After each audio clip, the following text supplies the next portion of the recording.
Good afternoon. This is Dr. B. I get a lot of questions on the internet, and I try to answer them here in a very short, concise, not complicated manner. And one of the ones I get often, drug detox symptoms. Now, this is a big questions, and there's a whole bunch of categories of groups of drugs, and then there's individual drugs, and we can get very, very in depth with each one of these. But I decided to answer this question and just break it down into the three of the most common drugs used today and the classes of these drugs, and give you some information that is useful to you. Again, we won't cover everything. We're not going to go into much detail except what I feel is necessary for you.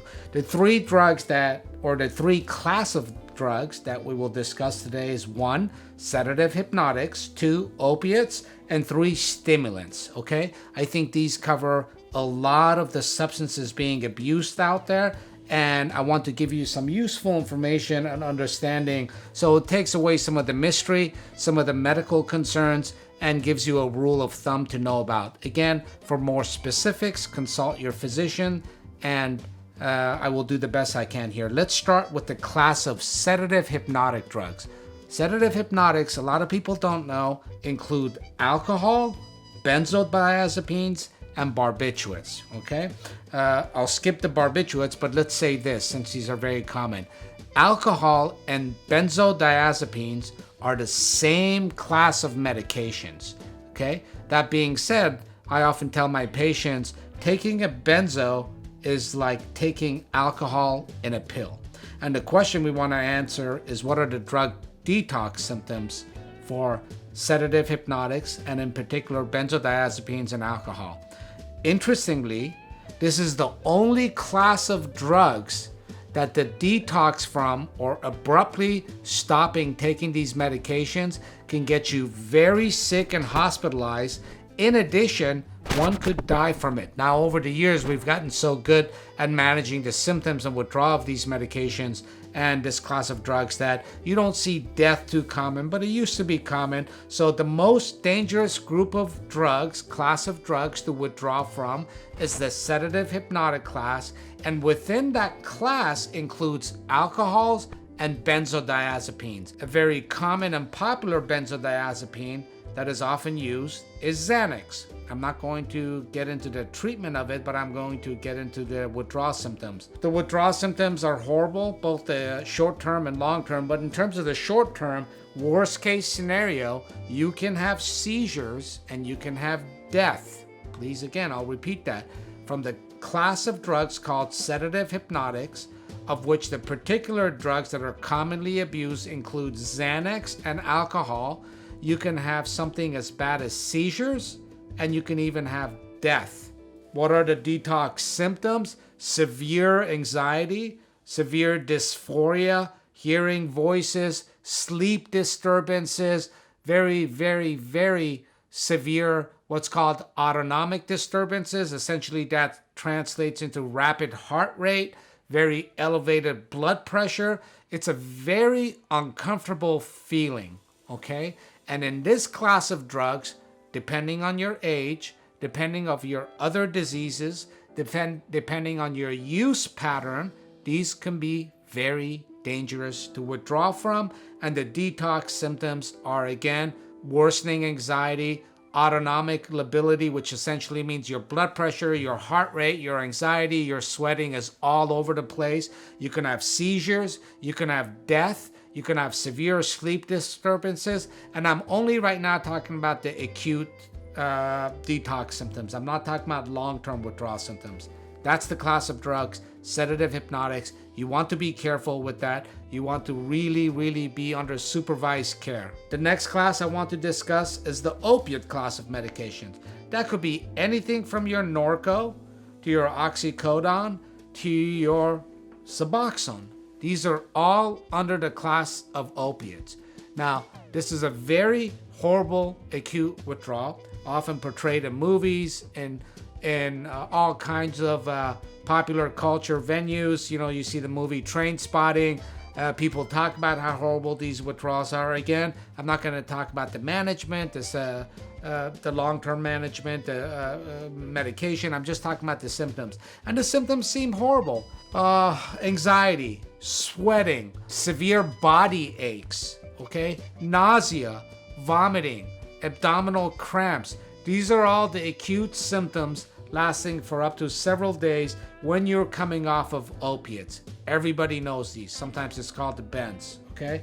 Now here's what's interesting. As horrible as you feel, this is, I think, what's most important. For the most part, as a class of drugs that you withdraw from, death is not one of the considerations.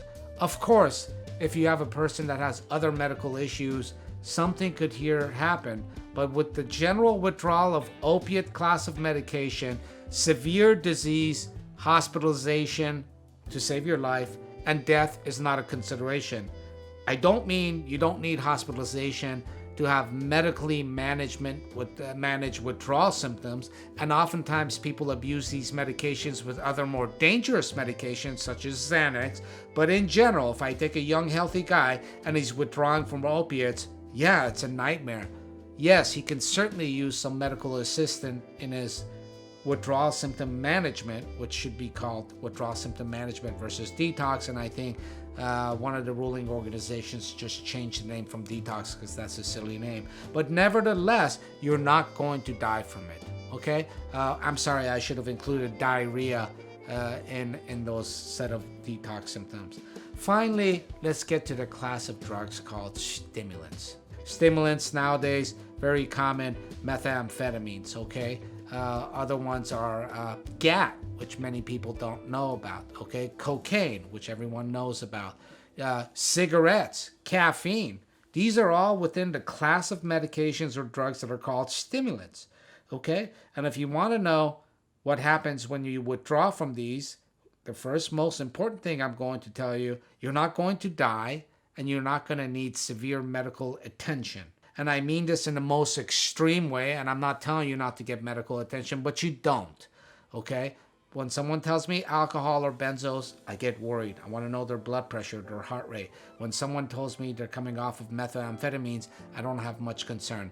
That being said, ask yourself, what happens when you put aside coffee? What happens when you put aside cigarettes? Okay, you get some anxiety, you get some mood disturbances, okay? You might have some sleep problems. Now take that and multiply it by 10, and you may have those same issues with methamphetamine and cocaine, and you might have severe cravings. Those are the symptoms for the class of drugs of stimulants.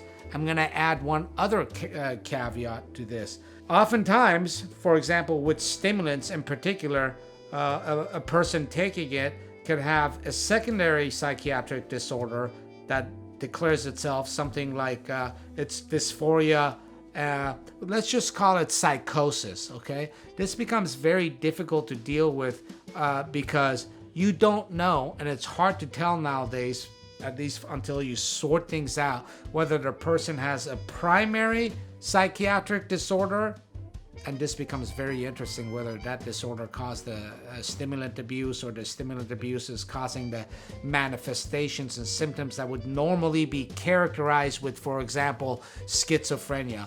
All of that being said, those need to be managed, okay? If someone's having severe hallucinations, psychosis, magical thinking, dysphoria, you need to keep a close eye on them. And in fact, the reason I say this is not because this is necessarily a withdrawal symptom of methamphetamine.